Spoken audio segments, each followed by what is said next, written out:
not push you away enough, and all of what's different than before. You should tell me you can't do this anymore. I did not. Salut tout le monde, j'espère que vous allez bien. On se retrouve aujourd'hui sur ma chaîne YouTube pour une toute nouvelle vidéo. Et aujourd'hui nous allons parler de ce merveilleux petit instrument que nous appelons une liseuse. Au cours de cette vidéo, je vous parlerai du fonctionnement de la liseuse, du vocabulaire interactif, des livres, du fonctionnement de vocabulaire, des définitions, etc. Et donc nous allons changer de focus, entre guillemets. Vous allez juste avoir non pas un plan sur mon visage, mais sur la liseuse. Vous voici ici sur le menu d'accueil de la liseuse. Vous avez différents petits boutons, notamment celui-ci pour le réglage de la luminosité. Petite précision, ce n'est pas une lumière bleue, donc ça n'attaque pas vos yeux. Ce qui est intéressant dans le concept de la liseuse, c'est les livres. Vous pouvez télécharger une énorme quantité de livres dans n'importe quelle langue.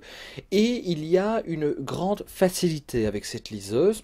Si par exemple, je prends un mot que je ne connais pas, je garde mon doigt dessus un certain temps. Et puis, j'ai une recherche qui s'effectue sur Wikipédia. Je peux avoir la traduction. Et je peux surtout avoir la définition. Une fois que ce vocabulaire-là est enregistré, vous pouvez retourner dans votre bouton d'accueil et aller dans ce qu'on appelle le... Donc ici vous avez votre bibliothèque, liste de lecture, boutique Kindle, c'est là où vous achetez vos livres. Et puis pour le vocabulaire, vous allez dans vocabulaire interactif.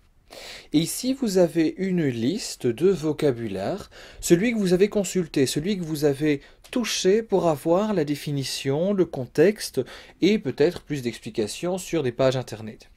Et donc, ce qui est très bien, c'est que quand vous recliquez sur ce mot, eh bien, vous avez de nouveau la définition avec les acceptions possibles, et puis vous avez de nouveau l'emploi. Et donc, on reprend l'emploi du livre et on peut avoir d'autres contexte. Donc d'un point de vue pratique, c'est extrêmement bien parce que vous avez des termes qui sont inconnus, vous pouvez directement consulter les définitions, la signification de un ou de plusieurs sens, et c'est donc très très pratique. A l'inverse, quand vous avez un livre papier et que vous ne connaissez pas le sens d'un mot, eh bien vous devez simplement aller le rechercher dans le dictionnaire, ce qui prend un peu plus de temps. Comme je vous le disais, ici vous avez le menu accueil où vous voyez tous vos livres. Ici vous avez plusieurs livres en même temps. Comment fonctionne le Kindle? Eh bien il vous dit le pourcentage de lecture. Donc par exemple je prends le livre ici, le premier. Je suis à 4% de lecture. Quand on est dans le livre, il y a plusieurs réglages possibles. Donc pour l'affichage de la page, soit c'est une page normale, une page compacte, etc. C'est un peu à tester. Et puis vous avez différentes manières de régler la police, la taille de la police, l'écriture, etc. Comme je le disais précédemment, le grand avantage du Kindle est d'avoir différents ouvrages, différents livres à portée de main. Donc ici, on est sur ma bibliothèque. Ce qu'il y a de bien, c'est que les livres sont téléchargés, soit via une application Amazon, l'application Kindle, soit on verra dans quelques instants une autre application qui permet de télécharger des livres.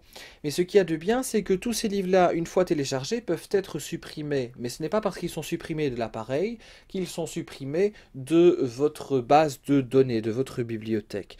Et donc ici, voilà, on voit tous les livres qui ont été lus, consultés récemment. Imaginons que maintenant vous ne trouviez pas votre livre en version Kindle, ce qui est assez rare, ou que vous ne souhaitiez pas payer le livre, eh bien vous pouvez aller sur le site que l'on appelle Free Editorial, où vous pouvez sélectionner la langue. Donc ici c'est espagnol ou anglais. Et vous avez toutes sortes de livres à votre disposition. Donc il y a les livres les plus lus, les livres recommandés, les livres d'humour et de divertissement, les fantaisies, les fictions, etc. Ils sont tous classés par collection. Et ce qui est intéressant, par exemple, vous pouvez les télécharger. Donc vous avez ici, on vous dit les possibilités de téléchargement. Soit on l'envoie directement sur votre Kindle, soit vous l'avez en PDF, soit vous le lisez en ligne, ou alors vous l'avez en format e-reader, c'est-à-dire le format de votre liseuse. Une fois que imaginons, vous prenez ce format-ci, vous le téléchargez, et donc il va s'installer dans les téléchargements. Alors comment faire une fois que le fichier est téléchargé, pour le mettre sur son Kindle?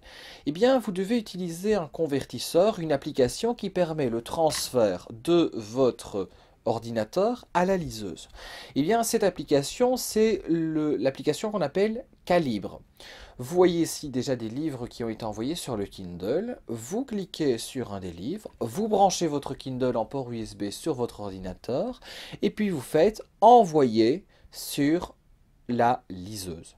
Et puis votre livre s'installera sans aucun problème sur la liseuse. Voilà, c'est la fin de ma vidéo. J'espère que celle-ci vous a plu. N'hésitez pas à me laisser vos commentaires, un petit pouce bleu ou à poser vos questions éventuellement. Ici, la vidéo avait pour but de présenter les liseuses et non pas une marque en particulier. Ici, ma liseuse est une Kindle, un produit Amazon.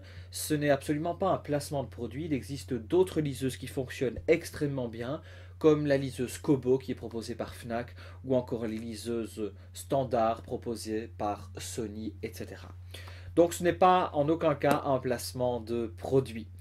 J'espère que cette vidéo vous a plu et je vous retrouve très prochainement pour d'autres vidéos YouTube. À bientôt, au revoir.